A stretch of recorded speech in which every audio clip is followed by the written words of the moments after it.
श्री गणेशाय नमः। ओम श्री जगदम्बिकाय नमः। श्रीमद् देवी भागवत स्कंद 9 अध्याय 21। शंखचूड़ का पुष्पभद्रा नदी के तट पर जाना, वहां भगवान शंकर का दर्शन तथा उनसे विशद वार्तालाप। भगवान नारायण कहते हैं, नारद, शंखचूड़ श्री कृष्ण का भक्त था। वह मन में भगवान श्री कृष्ण का ध्यान करके ब्रह्म मुहूर्त में ही अपनी पुष्पमयी शैया से उठ गया। उसने स्वच्छ जल से स्नान करके रात के वस्त्र त्याग दिए, धुले हुए 2 वस्त्रों को पहनकर उज्जवल तिलक कर लिया।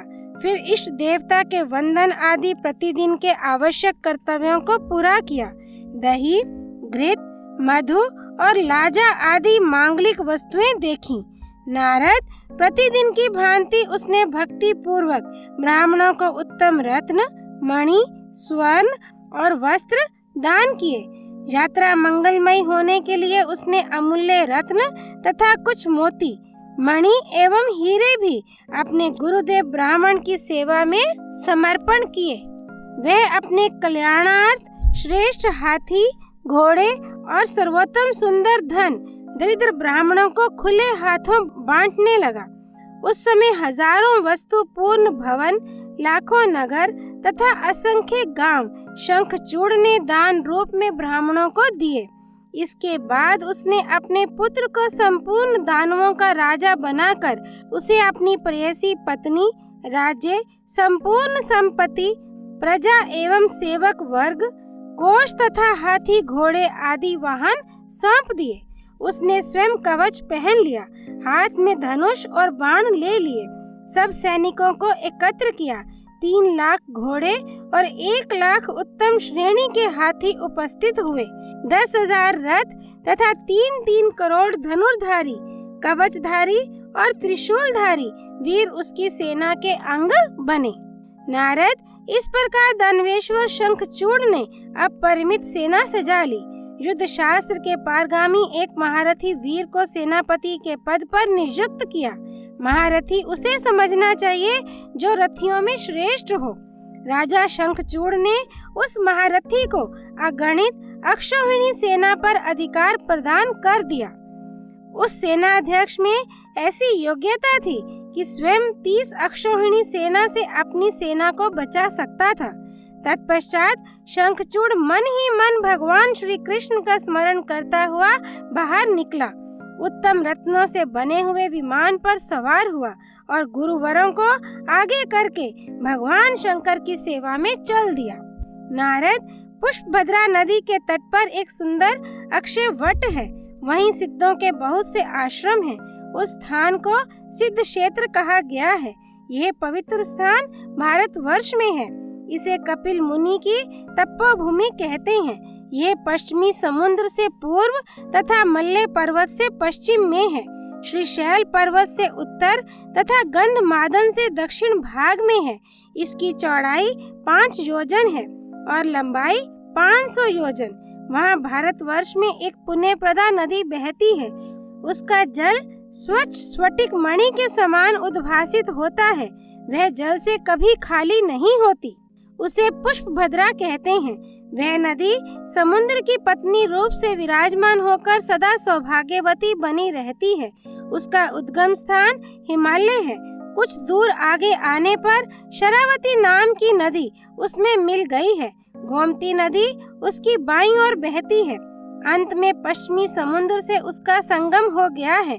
वहां पहुंचकर शंखचूड़ ने भगवान शंकर को देखा।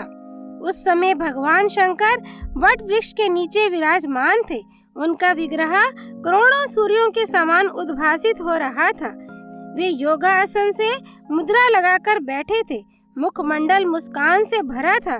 ब्रह्म तेज से संपन्न होकर वे इस प्रकार प्रदीप्त हो रहे थे मानो शुद्ध स्फटिक मणि चमक रही हो। उनके हाथ में त्रिशूल और पट्टिश थे तथा शरीर पर श्रेष्ठ बागंबर शोभा पा रहा था। वस्तुतः गौरी के प्रिय पति भगवान शंकर परम सुंदर हैं। उनका शांत विग्रह भक्त के मृत्यु भय को दूर करने में पूर्ण समर्थ है तपस्या का फल देना तथा अखिल संपत्तियों को भरपूर रखना उनका स्वाभाविक गुण है। वे बहुत शीघ्र प्रसन्न होते हैं। उनके मुख पर कभी उदासी नहीं आती। भक्तों पर कृपा करने के लिए वे सदा चिंतित रहते हैं। उन्हें विश्वनाथ, विश्व बीज, विश्वरूप, विश्वज, विश्वंभर, विश्ववर और विश्व संहारक कहा जाता है। वे कारणों के कारण तथा नरक से उद्धार करने में परम कुशल हैं। वे सनातन प्रभु ज्ञान प्रदान करने वाले ज्ञान के बीज तथा ज्ञानानंद हैं। दानवराज शंखचूड़ उन्हें देखकर विमान से उतर पड़ा। फिर सबके साथ भगवान शंकर को उसने सिर झुकाकर भक्ति पूर्वक प्रणाम किया। उस समय शंकर के वाम भाग में भद्रकाली विराजित थीं और सामने स्वामी कार्तिकेय थे। इन तीनों महानुभावों ने शंखचूड़ को आशीर्वाद दिया। उसे आए हुए देखकर नंदीश्वर प्रभृति सब के सब उठकर खड़े हो गए। तदनंतर सब में परस्पर सामयिक बातें आरंभ हो गईं। उनसे बातचीत करने के पश्चात राजा शंखचूड़ भगवान शंकर के समीप बैठ गया। तब प्रसन्नात्मा भगवान महादेव उससे कहने लगे। महादेव जी ने कहा, राजन, ब्रह्मा अखिल जगत के रचयिता हैं। उन धर्मज्ञ पुरुष के पुत्र का नाम धर्म है। धर्म के पुत्र मरीचि हैं। इनमें श्री हरि के प्रति अपार श्रद्धा तथा धर्म के प्रति निष्ठा है। मरीचि ने धर्मात्मा कश्यप को पुत्र रूप से प्राप्त किया है। प्रजापति दक्ष ने प्रसन्नता पूर्वक अपनी 13 कन्याएं इन्हें सौंपी हैं। उन्हीं कन्याओं में उस वंश की वृद्धि करने वाली परम साध्वी एक दन्नु है। दन्नु के 40 पुत्र हैं, जिन्हें परम तेजस्वी दानव कहा जाता है। उन पुत्रों में बल एवं पराक्रम से युक्त एक पुत्र का नाम विप्रचित्ति है। विप्रचित्ति के पुत्र दंभ हैं। ये दंभ धर्मात्मा, जितेंद्रिय एवं वैष्णव पुरुष हैं।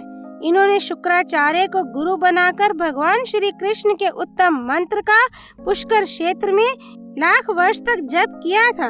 तब तुम कृष्ण परायण श्रेष्ठ पुरुष उन्हें पुत्र रूप से प्राप्त हुए हो। पूर्व जन्म में तुम भगवान श्री कृष्ण के पार्षद एक महान धर्मात्मा गोप थे। गोपों में तुम्हारी महती प्रतिष्ठा थी।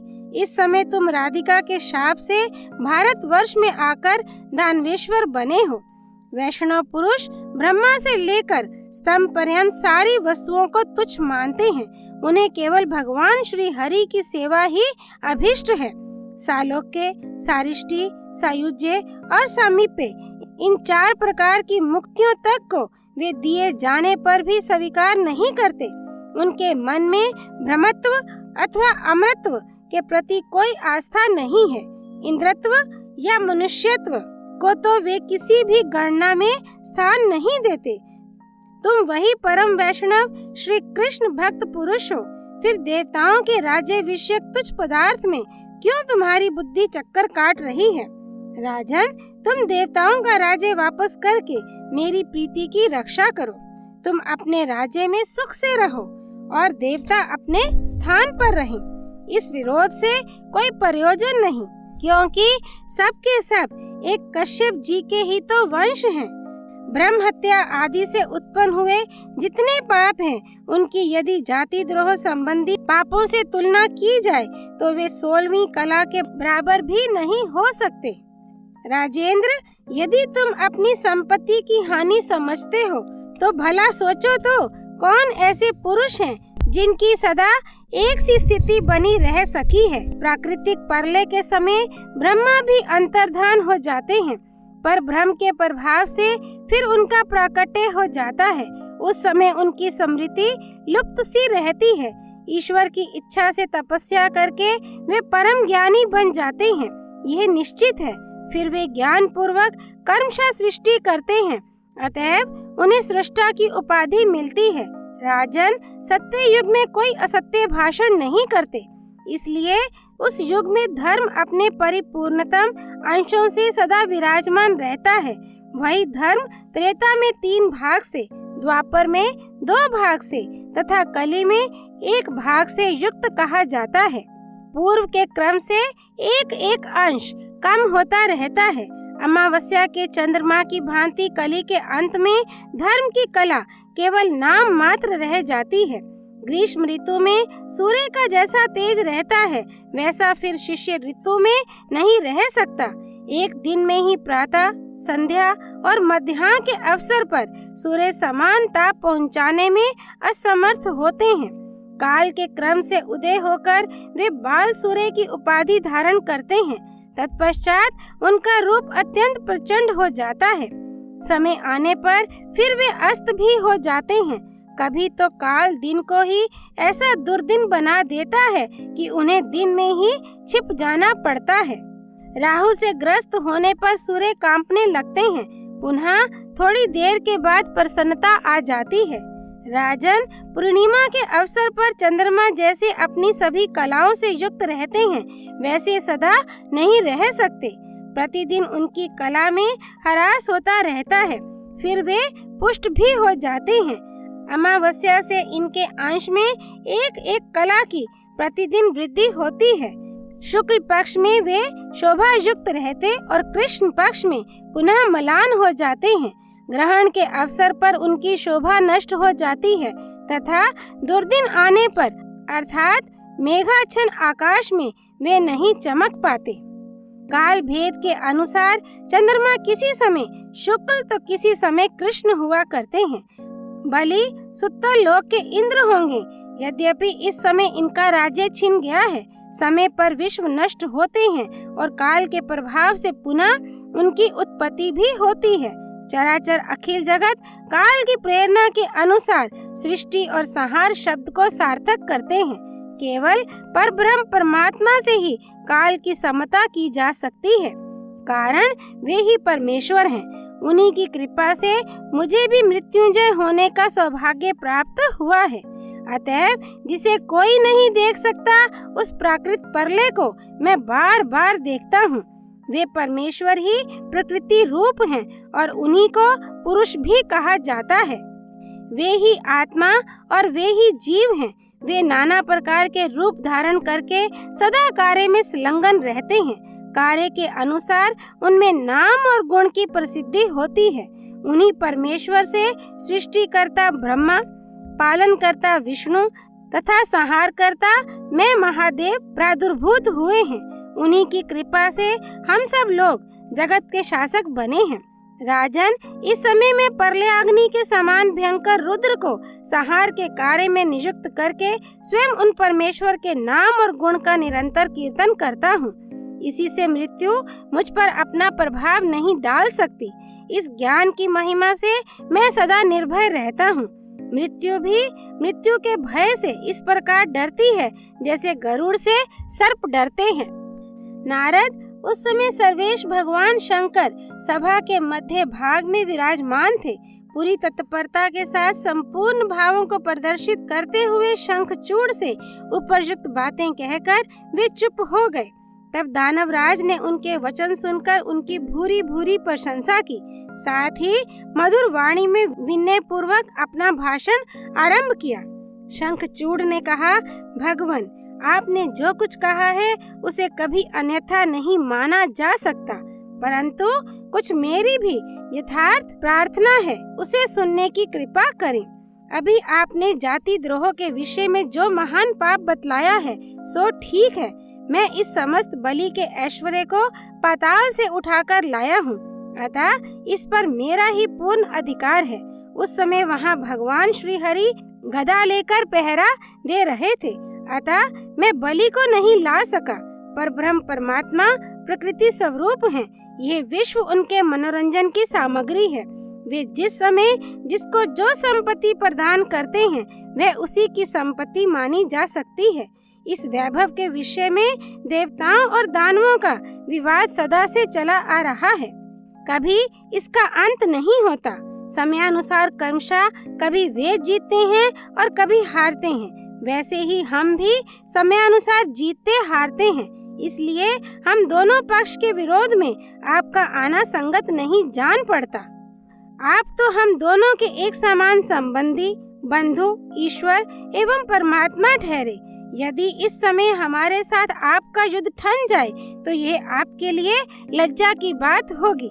हम विजयी होंगे तो हमारी कीर्ति अधिक फैल जाएगी और हम पराजित होंगे तो हमारी कीर्ति में बहुत थोड़ा धब्बा लगेगा।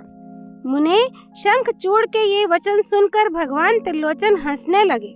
तत्पश्चात उस दानवेश्वर का समुचित उत्तर देना उन्होंने आरंभ किया। महादेव जी बोले, राजन, तुम लोग भी तो ब्रह्मा के ही वंशज हो, फिर तुम्हारे साथ युद्ध करने में मुझे क्या बड़ी लज्जा होगी और हारने पर अपकीर्ति ही क्या होगी। इसके पहले मधु और कैटब के साथ श्री हरि का भी तो युद्ध हो चुका है। राजन, एक बार वे हिरण्यकशिपु से लड़े थे और पुनः दूसरी बार हिरण्याक्ष से। स्वयं मैं भी इससे पूर्व त्रिपुर नामक दैत्य के साथ युद्ध कर सका हूँ।